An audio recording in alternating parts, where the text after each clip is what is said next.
Oh, boy, I'm so glad you're here tonight. You know, we have created Man Church so that you'll get to know other men, but also a better understanding in your relationship with God. And every month we're bringing in speakers, and frankly, some of the best speakers that you'll hear anywhere. When I first began to plan Man Church, the first guy I wanted to be here tonight is the guy that's here, Mike Curry. Mike is a member of Rock Creek. But I've been a friend of Mike's for years. He travels internationally, speaks all over the country, all over the nation, does a lot of ministry, not just here in the United States, but also especially got a heart for Africa. He is, well, you're going to be blessed for being here. So right now, I want to ask you to welcome Mike Curry.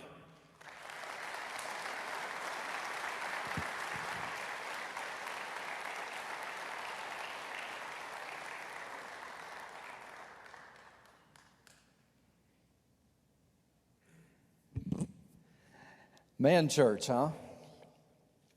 Did y'all get one of those cards? Everybody get a card?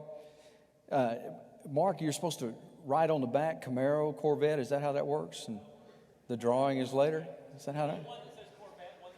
My wife said this is the He-Man Woman Haters Club.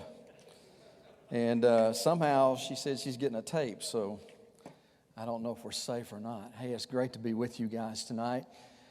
Just to relax around the Word of God.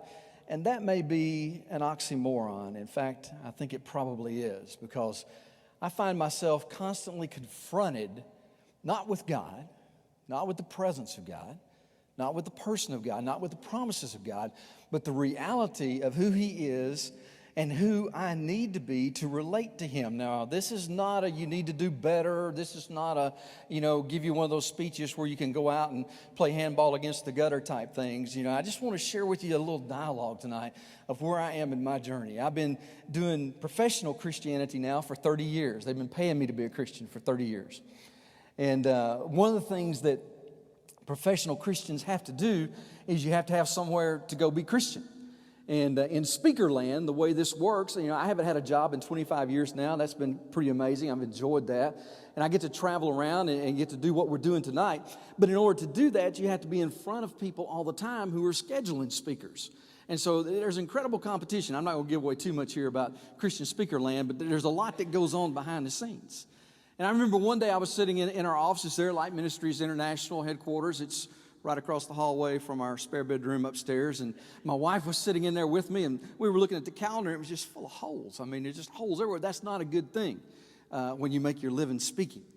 And so we're sitting there, and we weren't praying or anything like that. We were just going, what's the deal? I mean, we got to have something that happens here. And the phone rang. It's one of those miraculous deals. Phone rang, guy I did not know. I knew his name, knew who he was. Never met the guy in all of my life. Had no idea why he would be calling our office. And he said, hey, we're having a deal down here in Atlanta. Maybe you've heard about it. We want you to come. There's going to be a lot of men there. We want you to come and speak at that. And I knew exactly what he was talking about. It was one of the premier men's events in that particular era several years ago. And I said, is this a breakout session? You want me to do a small group discussion thing? Or, are we meeting in a broom closet? Or what do you want me to do? He said, no, we want you on the program. We want you to speak.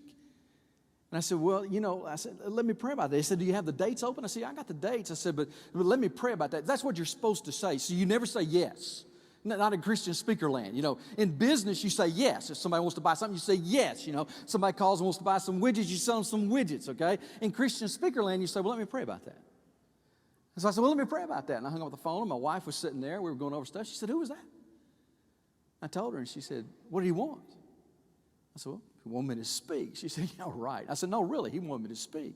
She said, and you told him you would pray about that? Call him back. Tell him you will be there. This is exactly what we need. And so, being the submissive husband that I am, I called him back, and I scheduled the event. And as soon as I said, I would love to be there with you, I'm really looking forward to that. I mean, there was a fear that began to rumble deep inside that I had not heard or felt or seen in years.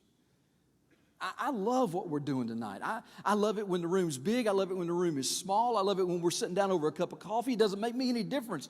I just love talking about the things that God does, the things that God did, the things that God is going to do. So you would think I'd be pumped about getting in an arena where there's going to be tens of thousands of men to get a chance to share with them the good news of what Jesus Christ will do them. But I was terrified to my toes. And the reason I was terrified was this simple reason. I had an inferiority complex. But God was going to fix that for me, because he was going to put me in the group of men to help me understand it. It wasn't an inferiority complex I had. I was just inferior. So the cure for an inferiority complex is to come to the reality of, I'm inferior. I mean, I looked at the lineup of speakers, and I mean, it's like a mule in the Kentucky Derby. You know, what am I doing here? I got on the plane that morning, headed to Atlanta, and I mean, I was not looking forward to this. In fact, you know, I was kind of thinking, you know, maybe something will happen. You know, car wreck, plane can't get away. You know, something dramatic, you know, that would be good. I don't want to die. Just something that'd be a good speaking illustration. You know, I had booked this big gig, man. I couldn't make it down there. You know, God just intervened. You know, but no, I get on the plane. It's right on time, which never happens going to Atlanta. Get off, and you know, my host meets me, and they drive me to the place, and I mean, it's this giant deal, and he's got this parking pass where we just weave through everybody, which is really cool. And we get to the deal, and we go in the back door, and you know, we're going to meet with all the speakers, all the platform personalities. And so we got Chick-fil-A, and we're sitting here, you know, and it's awesome. And when I walked in, I mean, I could just feel the dryness in my mouth. You ever had an experience like this? Some of you that are athletes, you walked on the field, you knew you shouldn't be there. You know, it may be in business, you went and make a call, you know, this is not going to happen. This is going to be really, really bad. I knew I had no business being there. I sat down by a guy that, I mean, I was watching on TV 2 nights ago in the hotel room. I looked across the table going, yeah, I know you. I was listening to your worship CD on the way to the airport this morning. Guy leans over and introduces himself. Yeah, I know. I've read all your books. And as I sat there, I was just praying, you know, God, why'd you do this to me? And then anger began to rise up in me. Now, I can't afford therapy, so I'm just going to use you guys, okay? I mean, this is serious anger. I'm getting mad about this. I'm going, this is not going to go well, okay? I've heard these guys. I've heard me. This is not going to work out. This is not going to fill the schedule. In fact, this may be the end of life as I know it. I might have to get a job after this. It is bad serious. I did my little talk and got on the plane and went home, and everybody was really gracious. You know, in Christian stuff, you don't ever know if they're telling you the truth or not. They say the right stuff. I got on the plane. I had no idea if I'd connected or not, because that wasn't what I went for. I had no idea if I'd communicated or not. That wasn't what I went for. I had no idea if I'd shared the things God had wanted me to share, because I was so preoccupied with me, I had no concept of what was really going on around me. I just knew that I was in an environment that I didn't need to be in, didn't ever want to be in it again. And then the anger began to come, and here's what made me angry. I asked God this question. Maybe no one else has ever asked this question, but I asked him this question. God, I need to know it. Why is it that you love some people better than others?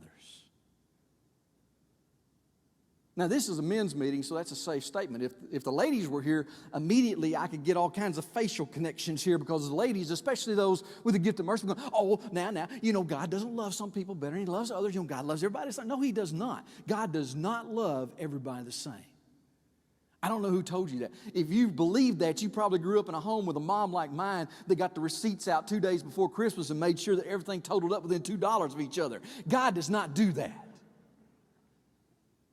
God enjoys some people more than he enjoys others. And my question on the plane ride home was, how come those guys are brilliant? I need to know that, okay? How come they're brilliant? I know my background. I know I'm an 09er. I know where I went to school, okay? I know I was a freshman for 5 years in college, but it's still a serious question, God. How come they're so smart and I'm so stupid?